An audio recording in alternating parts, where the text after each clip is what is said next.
Thank you all for joining us this evening for this important discussion, Organizing to Prevent Nuclear War in the Current Moment. I'm Dr. Peter Wilk. I serve as one of the facilitators of the Back from the Brink campaign. I've volunteered for many years with Physicians for Social Responsibility, locally in Maine and on PSR's national board. I'm pleased to let you know that we have over 162 people here with us on the webinar tonight. Here you can see a map showing all of the webinar registrations from folks all across the country. I want to thank you all for your dedication and advocacy when the risks of nuclear catastrophe are all too real and growing, while at the same time, the country is dealing with so many other crises. I hope you're as encouraged as I am that so many of you are joining in this evening's conversation. Your voices and activism are really needed right now. It's really crucial that you get more engaged. So let me start by giving you an overview of tonight's program. We have a lot of ground to cover in the next approximately hour and a quarter and want to be sure there's plenty of time to both share information and to engage as many of you as possible in active discussion in breakout rooms that will take up the second half of the program. We're going to begin with Sean Meyer from the Global Security Program at the Union of Concerned Scientists, who will provide a brief introduction to Back from the Brink and comment on the current political landscape.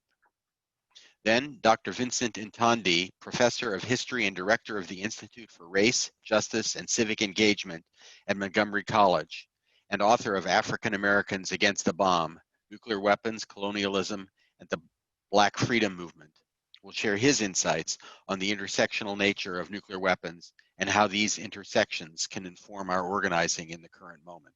We're really pleased to have him with us this evening. Then we'll turn things over to Oliver Brown, a member of the Syracuse Peace Council, which recently put on a very inspiring event for the 75th anniversary of the atomic bombings of Hiroshima and Nagasaki.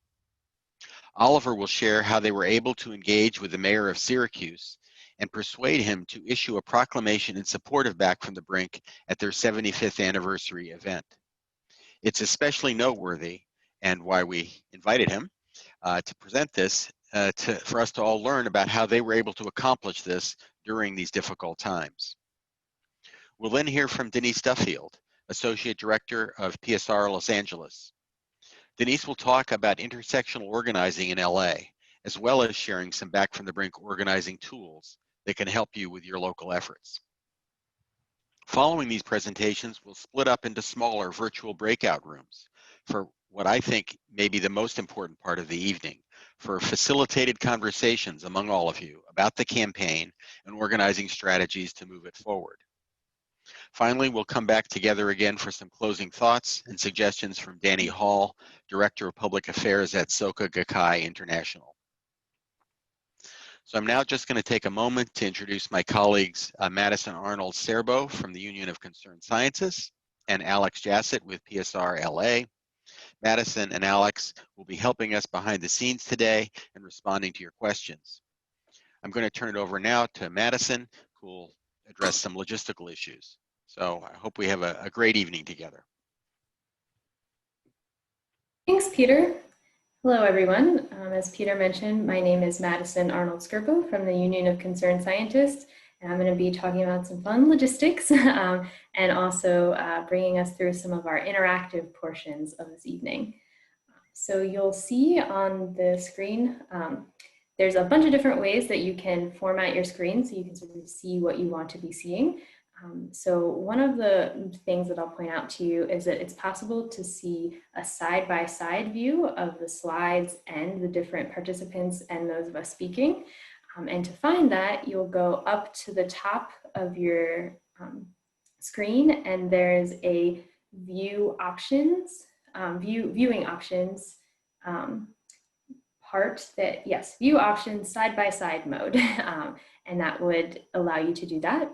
And if you like that or not, you can make that decision. And then there's also two different ways that you can view the folks who are speaking. And there's a speaker view and a gallery view. And you'll find that if you move your mouse around in the top right-hand corner, it should say speaker view or gallery view. And you can experiment with that to see which one you like better. Usually speaker view makes the most sense, especially towards the end when Dr. Intondi will be speaking. you'll probably want to have that enabled. And also, when it comes to questions, I can see there's some folks already asking questions in the chat. That's perfect. We definitely encourage that. If they're specifically logistics in nature, you can feel free to send them to me or Alex, who is listed as the host. And you can see in this little icon that you can choose who automatically your chats will likely go to the whole group, but you can also choose to send them to specific people. And then also when we get to the section with the presentations, if you would like to ask a question to Dr. Intondi, you can send that directly to Alex, who will be moderating that portion. Next, as a lot of you already have, we encourage you to share your faces with us and put your cameras on if you would like to. We intentionally chose this format so it's more of a meeting and less of a webinar, so we can see and connect with folks from all around the country and the world. Also, if you would like to, there's a way to change your name so that you can put in your name either your pronouns if you'd like, where you're calling from, what organization you're with, and you do that by hovering your mouse over your own face on your screen, and 3 little dots should appear, and there's an option to rename. And last but not least is muting. We, of course, you may have been on Zoom calls like I have a lot recently, and you want to make sure that only the person who is speaking is the one who's unmuted. On the back end, we'll try to mitigate that, but please just be sure to keep yourself on mute. And you'll find that in the bottom left hand, there's a little microphone. There should be a red X indicating that you're muted and nobody can hear if your dog starts barking, if you're eating a snack. But when we get to the end for the question and answers, or for the small group breakout sessions, there will be an opportunity to unmute yourself and talk with other organizers. And I think that's all the logistics. Feel free to ask questions in the chat if I missed anything. And now is time for our first interactive portion. So poll number 1, thanks Alex. So in a moment, you should see a poll pop up on your screen. This poll is, like I said, what motivated you to join this webinar today? You can choose as many as feel resonant with you. And it looks like slightly the winner was the environment, I think, yeah. But lots of people here for lots of different reasons. So that's very exciting. Great, so thank you all for that, and I'll pop in later for some more polls. And now I would like to turn it over to my colleague at the Union of Concerned Scientists, Sean Meyer. Well, thank you, Madison, and good evening, everyone. And thank you so much for joining us this evening. I'm just sort of blown away. We've got over 200 folks here tonight. So I want to start by saying how proud I am of all the hardworking folks on this call who have built this very powerful, effective campaign. I've been an anti-nuclear weapons organizer for a very long time. I had the honor of attending the June 12th, 1982 rally. And I can confidently say that this is the most effective anti-nuclear weapon campaign in the country since the 1980s nuclear freeze campaign. To me, the beauty of Back from the Brink is it gives folks from around the country, all of you, a really simple local way to get involved and to be part of a national effort, and importantly, make a difference, of course. It truly is a grassroots campaign involving folks and groups in your community, including local and state elected officials and other community organizations and faith groups and others. It really allows us to build that bigger, broader tent that we need to build political power and influence Congress and other Washington decision makers in order to make real policy change. And as we'll discuss tonight, it provides a way to connect this issue with other critical economic and racial and social justice issues in our community. So I'm not going to spend time discussing these 5 policy points, but I think it's important for us to remind ourselves about what it is we're asking for. So perhaps just take a moment to read over what is on the screen right now, and I'll just give you a few seconds to do that.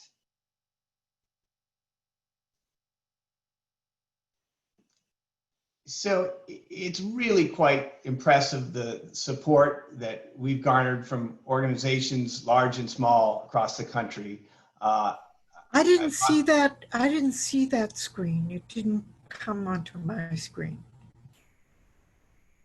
Alex, can you? Is There we there, go. See it um, now? no.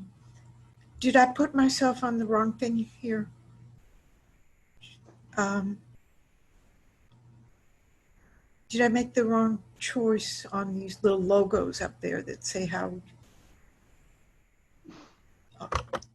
There. I'm not sure. I'll chat you directly, Okay. Suzanne, so we can figure it out. Okay.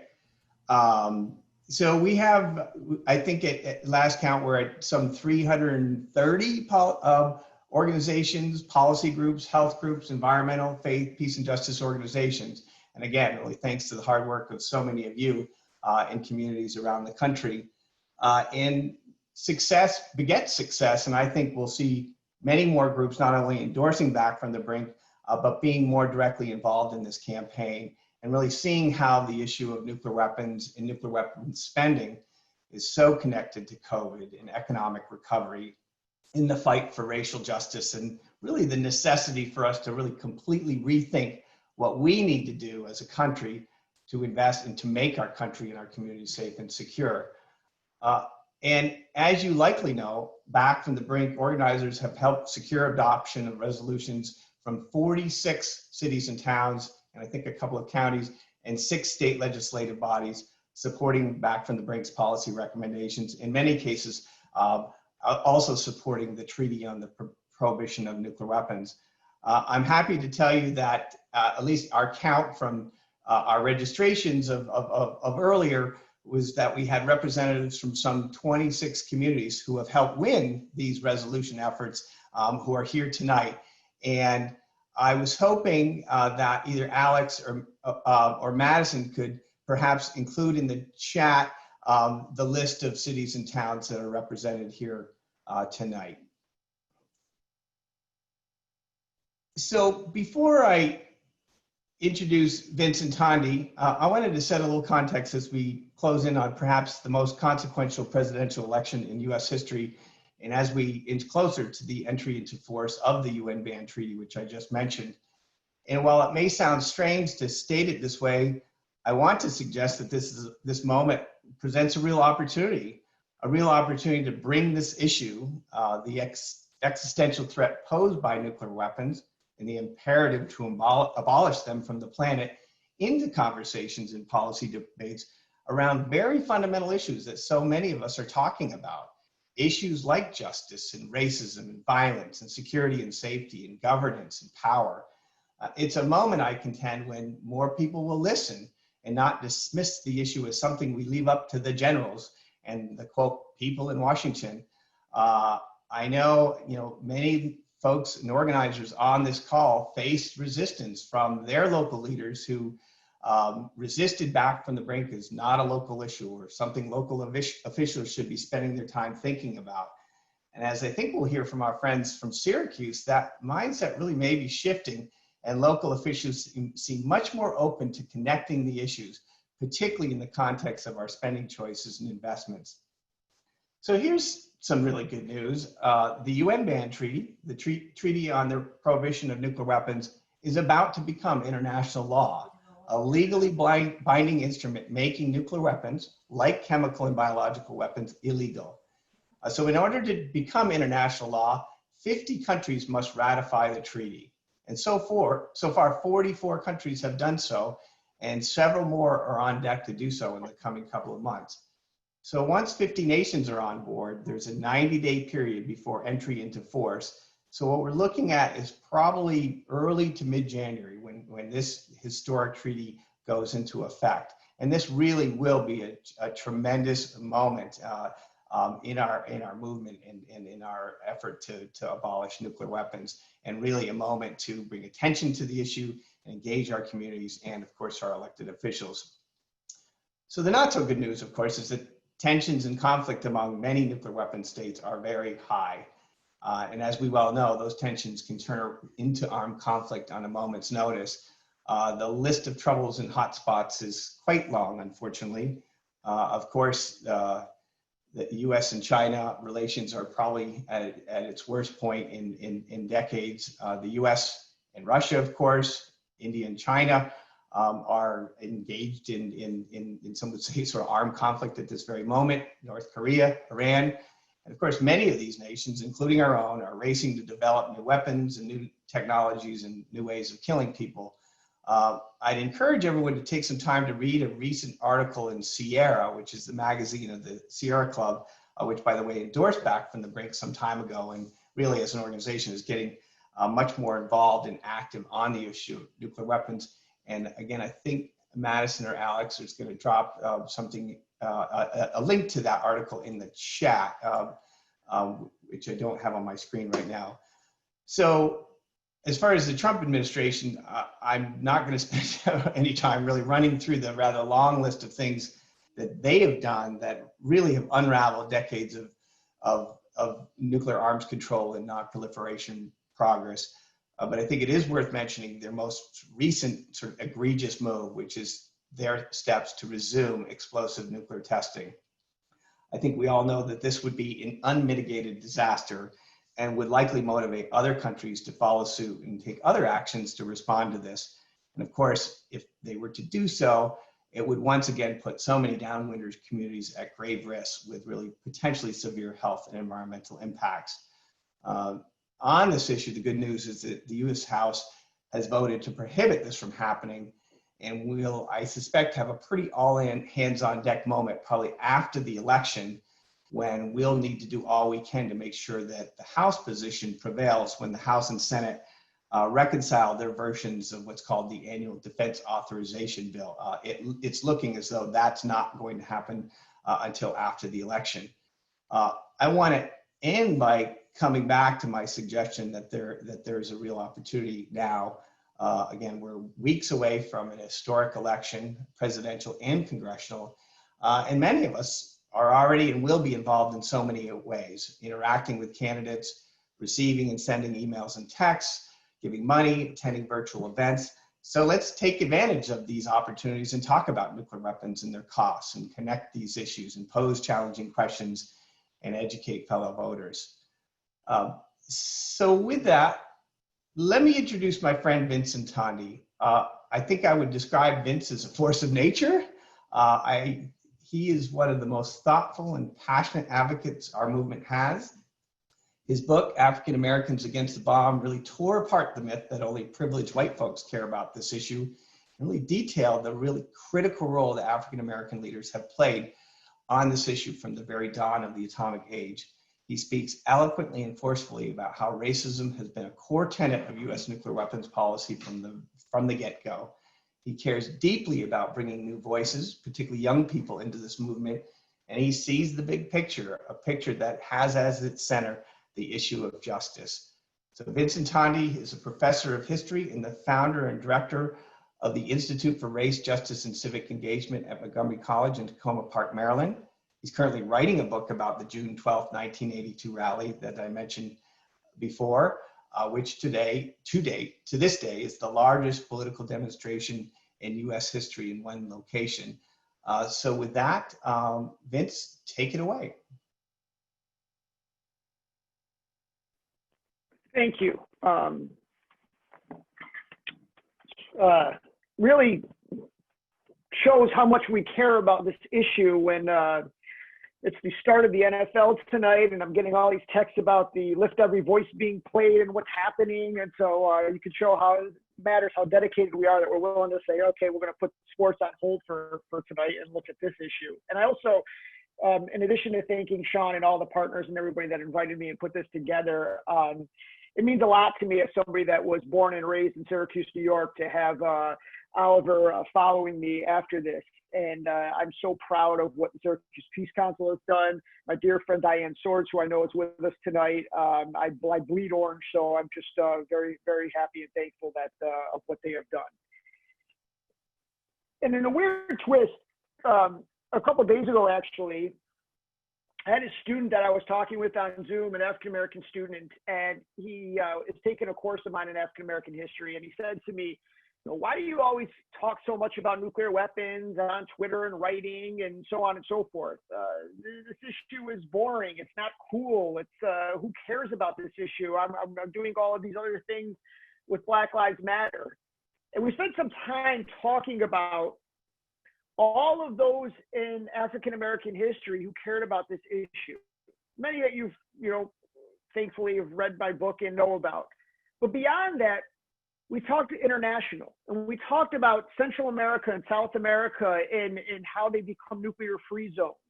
We talked about South Africa getting rid of their nuclear weapons program. We talked about the Cuban Missile Crisis. We talked about uranium mining in Africa. And the point that I was trying to make to him, and that he understood by the end of the talk and our discussion, was that this blood, this is black blood, that it runs through his veins, that these connections from slavery have, there's Afro-Cubans, and that there's from Brazil and from all these various places, there's African blood running through him, and that they care about this issue, and that this issue has always been present in the non-white world. And it hit him. It hit him that this is part of his legacy as well. Sean mentioned that the ban is 6 countries away from being ratified. And that, of course, gives me hope. But at the same time, there is the issue of having Trump and Putin, 2 white authoritarian, white supremacist autocrats with 90% of the world's nuclear weapons.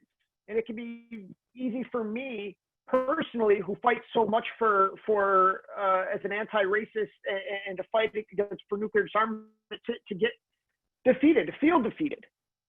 But how can I when I'm here with all of you? How can I when I'm with 215 of you that care so deeply about this and are working every day for this? How can I when I've made promises to the Hibakusha over all the years that I've been involved in this, that I wouldn't stop fighting for this issue? And so what gives me hope now in 2020 is this reckoning that I am seeing in the nuclear community, from NGOs and think tanks and arms control groups to grassroots activists, young and old. I am seeing a reckoning to deal with a racist past in our groups, to look at how we can combine the issue of fighting for racial equality within our own fight. I have been on so many calls since the 75th, and I'm seeing that theme resonate over and over again, and that gives me hope. And so, as Sean had mentioned, that we are, really paying so much attention out of this issue, arguably more than, at the same level or getting close to since the 1980s with Trump and North Korea and Iran and so on and so forth. And so we have a real opportunity here. As we are so motivated with nuclear disarmament and people are marching in the streets for Black Lives Matter, we have this rare opportunity to do something special, revolutionary on these fronts. And what we need to do, much like those that are in Black Lives Matter, those young activists, they learned from their elders. They've studied their ancestors and what worked and what didn't work with SNCC and CORE and SCLC and the Panthers. And we do the same. We need to do the same. It's part of why I'm writing this book, because I wanted to see how they were able to pull this rally off. What did they do right? What did they do wrong? What can our young activists today learn from them so that they can take what was learned and what was done right during the 1980s and then use that to create a new and innovative way to look at nuclear disarmament and combine it with anti-racist work in our society now? We can make a movement that is more inclusive, that is more diverse than what we've had in the past. And so I'm honored to be with you and honored to have this, that I can dedicate my life to fighting racism and nuclear weapons, because we have this chance now to chip away and to try to finally right the 2 biggest evils, the 2 biggest wrongs that this country has ever done: slavery and dropping the bomb. And we have to see how these 2 things are connected. We owe it to so many who came before us. We owe it to people who are on this call. When we study the Black freedom movement, when I teach African American history, I make sure that my students realize that it is not compartmentalized, that the Black freedom movement is a long freedom movement that starts in 1619, that starts when the first slave ship came here, and continues to this day with Black Lives Matter. That without the Denmark Visas of the world, without the Nat Turners, without the Gabriel Prousers and the Mom Betts and the Harriet Jacobs, you don't have a Paul Robeson, a Du Bois, you don't have a Zora Neale Hurston. And without those voices, you don't have a Malcolm, you don't have a Kathleen Cleaver, you don't have Coretta, you don't have a Ron Dellum, right? You don't have a Jack Liddell, and without them, you don't have a Barack Obama, and so on. It is a long movement for freedom and equality in this country. And the anti-nuclear movement is the same. There's a very big similarity there. Without the Hibakusha and the atomic scientists and people of faith and those that were at the forefront of this, right? You don't then have the Randy Forsbergs. You don't have the Leslie Kagans. You don't have the Amy Hagopians. You don't have these people who are out there that have been fighting for so long. You don't have the Sean Myers, the Daryl Kimballs. You don't have those people, the PSRs, the UCFs. This is how this long history has gone.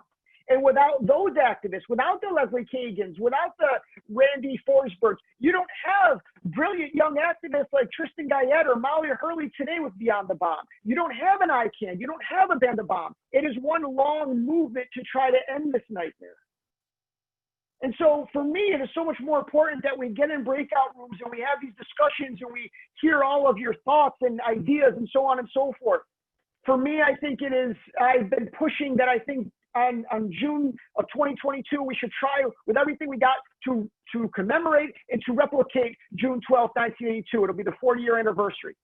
And I think that is something that we could pull off if we commit to it. But let us recommit ourselves tonight.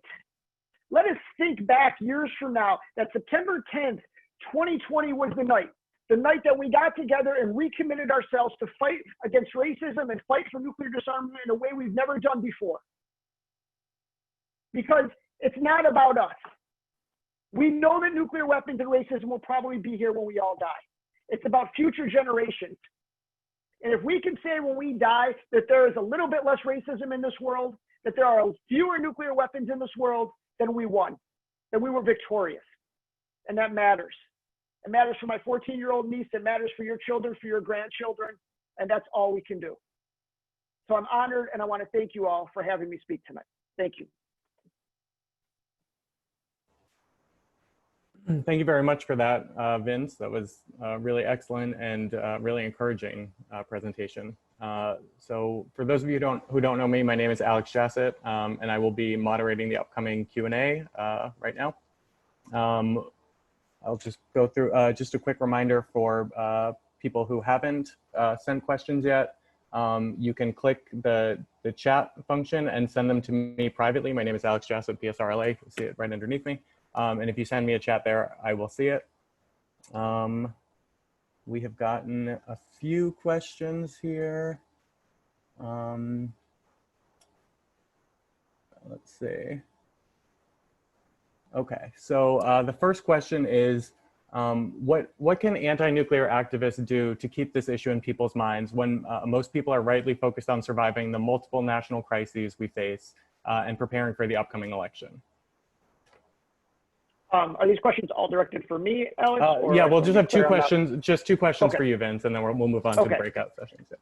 So yeah, that's difficult. Obviously, you know, when I'm talking to groups and to students, it's hard when I have a kid that's worrying about driving to school and not being killed by the police on the way there, and trying to put food on their table, and they're suffering from food insecurity, or they're stuck on a Zoom call for class and they're facing domestic abuse. Yeah, I get it. You know, and so I think that you have to find unique ways to engage people on this issue. And so if it's an issue of economic insecurity, then you talk to them about economic conversion, how we're spending trillions of dollars on nuclear weapons, and then, you know, here you are not having heat in your home, right? Maybe somebody else, I engage them and I talk to them about sports, and I talk about athletes that were against nuclear weapons and how they connected that to racism back in the 80s and so on and so forth. I think you have to look at each individual person instead of having just one broad thing.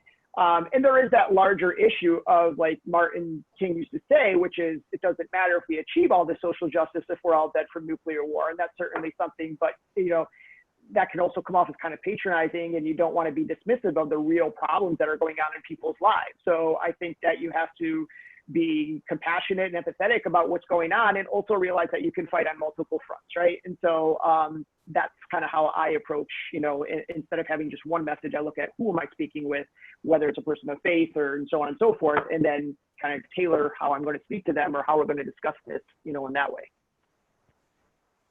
Yeah, sounds good. All right, so we have a few other questions. Again, we won't probably be able to get to all of these, so if you send them to me, I will do my best to get back to everyone in the next week or two, and I'll speak with the other presenters if your question is specific. Okay, so this next question is from Joe. We'll say, and it is, can you help us understand how an analysis of racism can better understand the phenomenon of nuclear weapons and possibly give us new insights in how to succeed in our activism for disarmament? So I'll say that. Well, okay, do we have time for like another seminar? Because that's kind of a long one. Obviously, you know, when you're looking at the Black Freedom Movement, well, first off, in terms of the first part, which is how can you look at a racial analysis in terms of anti-nuclear work? Again, when you look at how it affects people of color, from nuclear testing to economic conversion to you know, who the bomb was dropped on. And I think a big thing is really looking and explaining to people, or that education piece of looking at when you make that jump, which was done during slavery, which we do to undocumented immigrants, to the Japanese, to the Vietnamese, and so on and so forth. When you make that jump and you now reduce people of color to being something less than human, right? When you make those justifications, when you create that racism, make them less than human, it's easier to commit violence against them. And then it's easier to justify using nuclear weapons, right? So that's how you tie in that piece, because that dates all the way back to slavery. And that's something, you know, the police aren't looking at African-Americans as human beings, right? I mean, Darren Wilson, who killed Michael Brown, admitted that when Michael Brown came at him in Ferguson, he didn't see a human being, he saw, quote, a demon. So when you're already seeing a demon, you're not seeing somebody's son, right? And it's the same kind of attitude we had towards the Japanese. It's the same attitude we have towards people of color around the world, that they are less than human and therefore their lives are worthless. And so that is a key piece if we're going to look at nuclear weapons and how we, you know, obviously how those things tie in together. But then the other piece is looking at how you can study the Black Freedom Movement and see what they did right or wrong as well, whether it was using the role of the Black church, which was completely different from this ridiculous prosperity gospel you have now, right?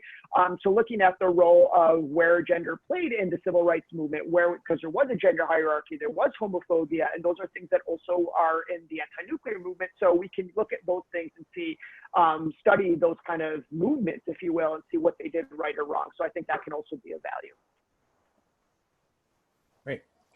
All right, so that's unfortunately all the time we have for questions right now.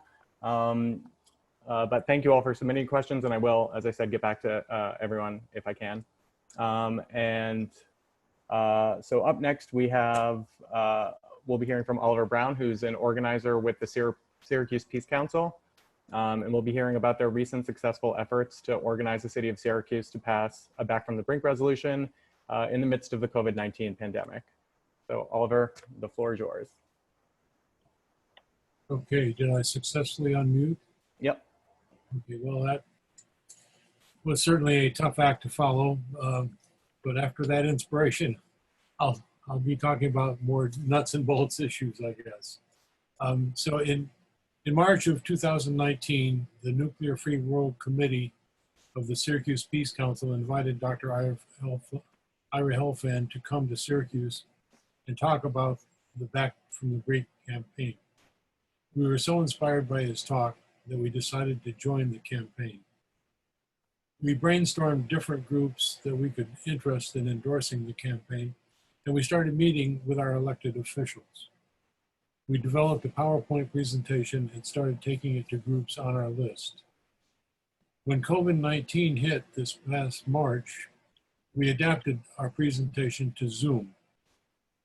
And in the year and a half since we've begun our efforts, we've gotten the endorsements of some 60 or so organizations. Many of them are listed on the slide here. Our strategy has been to get enough local organizations to endorse the campaign, to show a groundswell of support, and then bring this to Syracuse Mayor Ben Walsh.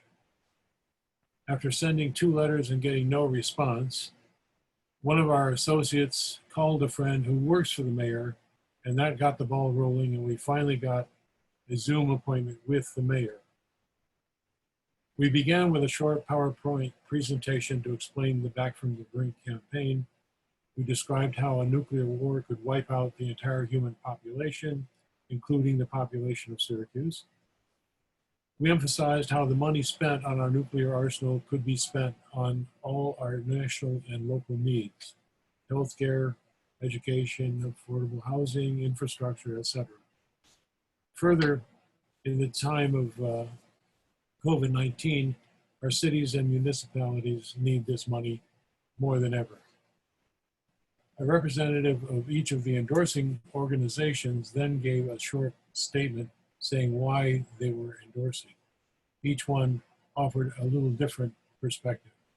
This was a very moving and impressive occasion.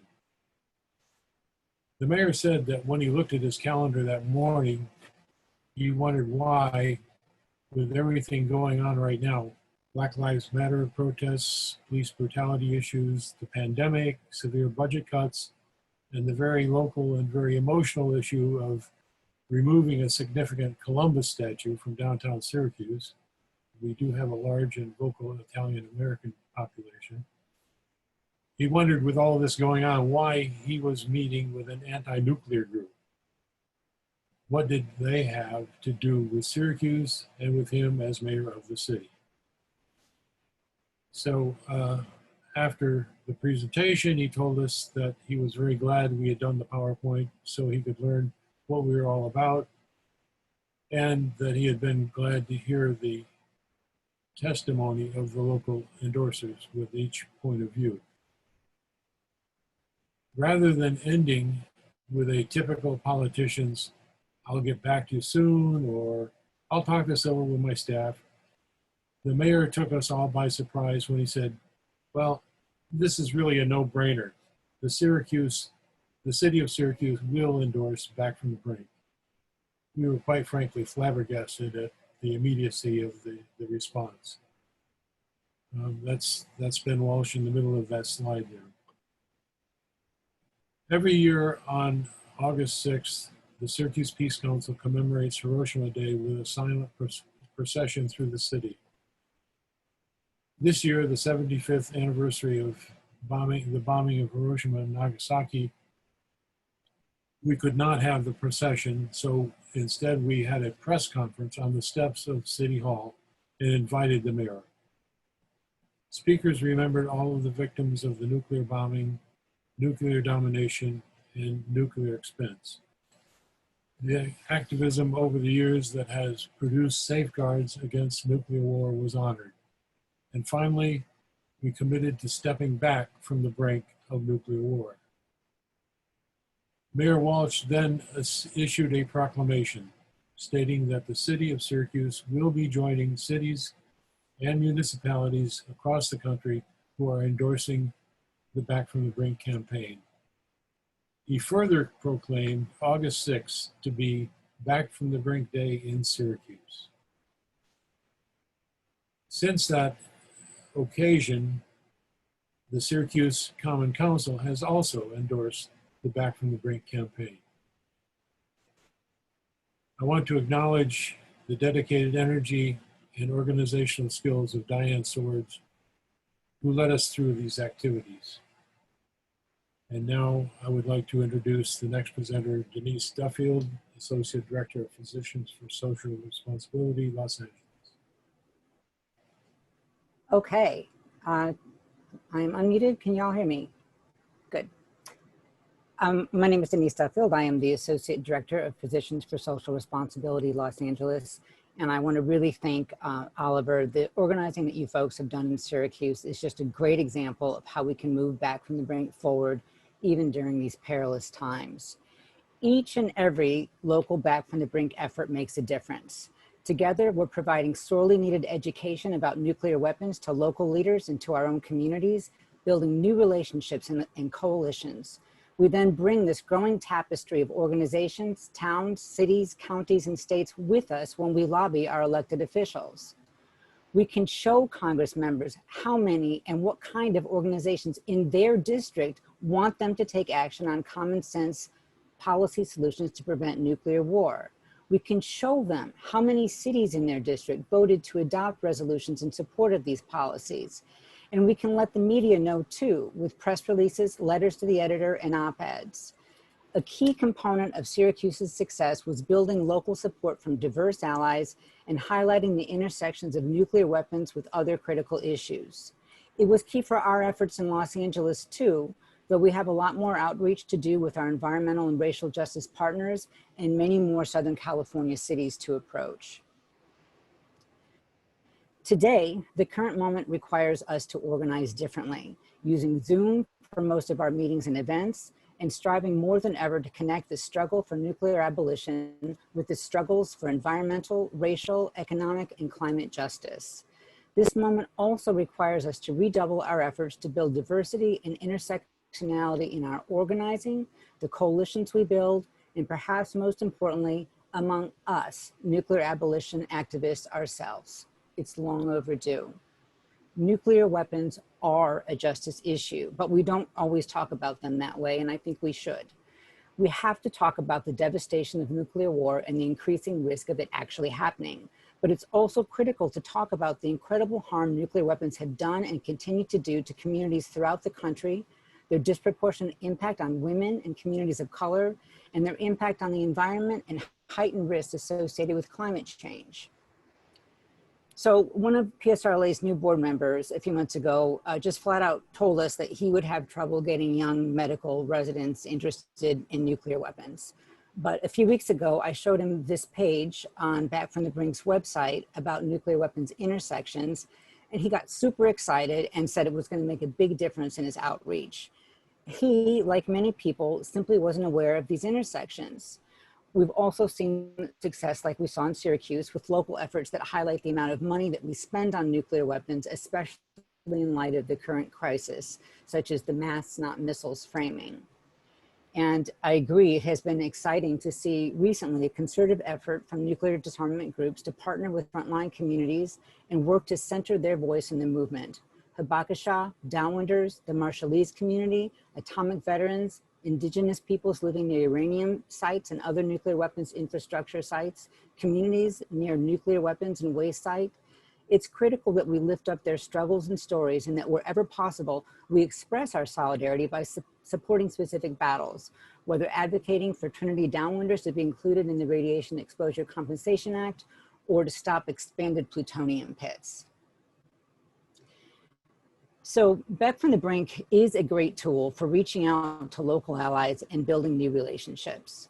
Many endorsing groups have local affiliates like PSR, Veterans for Peace, Pax Christi, Peace Action, Sierra Club, 350.org, Indivisible, to name a few, that can endorse and join your local resolution efforts. But we also really need to expand our outreach beyond our traditional partners, especially with communities of color and racial justice advocates. Many faith organizations are ahead of the game. They're already working on racial and social justice issues. We can look to them and others in our networks for connections, reach out, be good listeners and good allies as we build new relationships and work to together reimagine public safety and national security. And now, of course, there's the elephant in the Zoom. As you may have noticed, many of our presenters and participants in this event today are white. If you didn't notice, that's something worth noticing too. One of the first steps to anti-racist action is noticing who's at the table and who isn't. If this movement is to succeed, it must truly reflect the diversity of this country, and it's incumbent upon all of us to make intentional efforts to include, highlight, and seek guidance and endorsement from diverse groups of people, and we clearly have a lot of work to do. So Back from the Brink welcomes your ideas, feedback, and suggestions. We don't pretend to have all the answers here. There's no magic recipe or roadmap, especially in these times, but we must move forward anyway.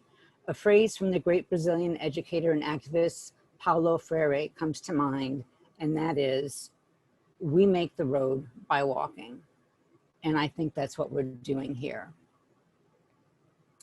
Back from the Brink is a space that everyone can engage in at some level. Please visit our website, preventnuclearwar.org, to endorse the campaign, and please check out our advocacy tools.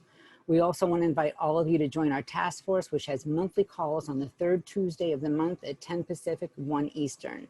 Just send an email to info@preventnuclearwar.org to let us know you want to join. And together, we'll make the road by walking. Thank you. Thanks so much for that, Denise, and all of our presenters. I promised I'd be back with another poll, and here I am. So for this next poll, we wanted to sort of give folks another opportunity to reflect upon maybe what you've heard so far and thinking about the different ways that nuclear weapons justice intersects with other justice movements. So again, you can choose as many as you feel called to choose now. Thinking about which of the intersections that you've heard today are you most interested and excited to explore in your community. So they could be elements that you maybe know a lot about already. Maybe you don't even really know what the phrase means, but you're curious and want to Google it later. So really, we're just encouraging folks to take a moment here to think about the different ways that justice intersects with nuclear abolition and which ways you want to explore moving forward. We're at a pretty sizable majority, so I'm going to end the poll now, and I'm going to share the results. So we'll see by a little bit racial justice won, so that's really exciting, and that is definitely one of the core elements that we focused on today. So I'll stop sharing that.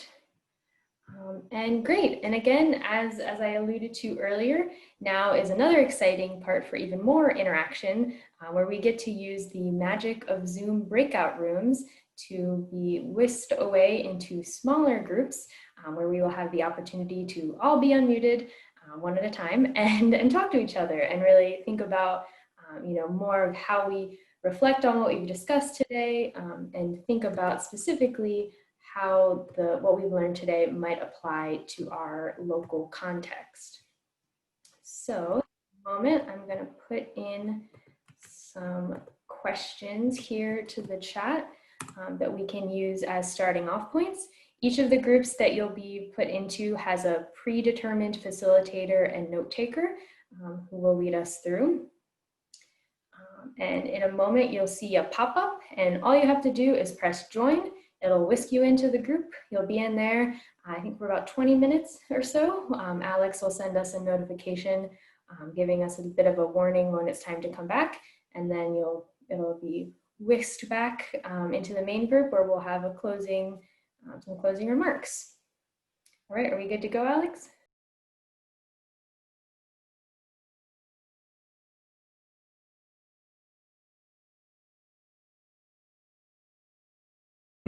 All right, so I'm going to launch our final poll of the evening. I hope you all had some really interesting conversations in your breakout rooms. I popped into one of them, and I'm looking forward to hearing what the other ones we're talking about.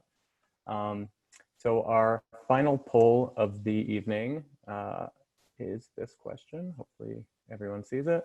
What will your next steps be? And it's a multiple choice question. You can choose as many of these options as you want. The first option is learn more about nuclear weapons and organizing. The second is to talk to my friends and family to spread the word. The third is to talk to local organizations and encourage them to endorse Back from the Brink. The fourth is to talk to city officials and try to pass a resolution. Sixth is talk to state officials to try to pass a resolution. And finally, talk with my congressional representatives about Back from the Brink. So it looks like the number one biggest task is to talk with congressional representatives, which is actually great because that's sort of later in the process. We want to bring a lot of endorsements and local resolutions when we meet with congressional representatives. So it's great that people are looking forward to talking to their representatives. We also have a lot of people that are interested in learning more about organizing in nuclear weapons. And also talking to other organizations to get an endorsement, which is also really good. So thank you all for sharing that with us. If you have any questions about any of those steps, if you hit any snags along the way and you're curious about how to move forward, don't hesitate to reach out to us, specifically me. You can email me whenever you need to. Also info@preventnuclearwar.org. So next up, it is now my pleasure to introduce Danny Hall, who is the Director of Public Affairs at Soka Gakkai International, which is one of the foundational organizations of Back from the Brink. And Danny will close out tonight's presentation. So take it away, Danny. Hey, thank you, Alex. Just wanted to say thank you to everyone. Thank you to each of our wonderful presenters and to each of you who joined the webinar tonight. I hope you learned a lot. I certainly learned a lot, and I hope we inspired you, gave you a sense of what others have done and what you might be able to do in your own community. Now that you've completed the webinar, there are a lot of next steps that you can choose from. You can learn more about nuclear weapons and organizing by reviewing the tools on the Back from the Brink website at www.preventnuclearwar.org. You can talk to your friends and family to spread the word about Back from the Brink, talk to local organizations. You can talk to your city and town officials about passing a Back from the Brink resolution and state officials about passing a Back from the Brink resolution. And as we learned tonight, there are many intersectional dimensions to the issue of nuclear weapons: climate change, racial justice, environmental justice, economic justice. We all have organizations and networks we belong to, and any organization can endorse Back from the Brink and work to get resolutions passed, whether they be civic groups, environmental groups, student groups, professional associations, faith groups, wherever you're coming from, and whichever intersectional dimensions you most want to incorporate into your advocacy, you can use that as the perfect entry point to get involved in the Back from the Brink campaign. And we don't need to let the pandemic be an obstacle to taking action. We can utilize Zoom and bring other technologies to the table to educate organizations and government leaders about Back from the Brink. We can secure resolutions that will then be communicated to their representatives in Congress, making it clear that this is an issue that their constituents care about. This will make advocacy efforts to change federal nuclear policy more effective, so we can reduce the risk of nuclear war and pave the way for bringing the United States into closer alignment with the growing international norm of finally eliminating nuclear weapons. And I also really like to encourage you to join the Back from the Brink Task Force, a monthly 1-hour conference call, typically on the third Tuesday of the month at 10 a.m. Pacific, 1 p.m. Eastern, for folks just like you and me taking action on the front line of this campaign across the country. We share updates about our activities to secure resolutions and endorsements in our local communities, and we inspire and learn from each other on every call. These monthly calls make it very clear that Margaret Mead was right when she said, "Never doubt that a small group of thoughtful, committed citizens can change the world. Indeed, it's the only thing that ever has."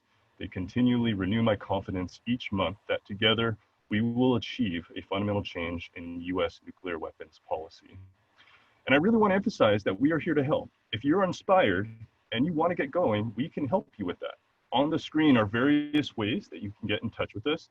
You'll see our email address, website, Twitter, and Facebook.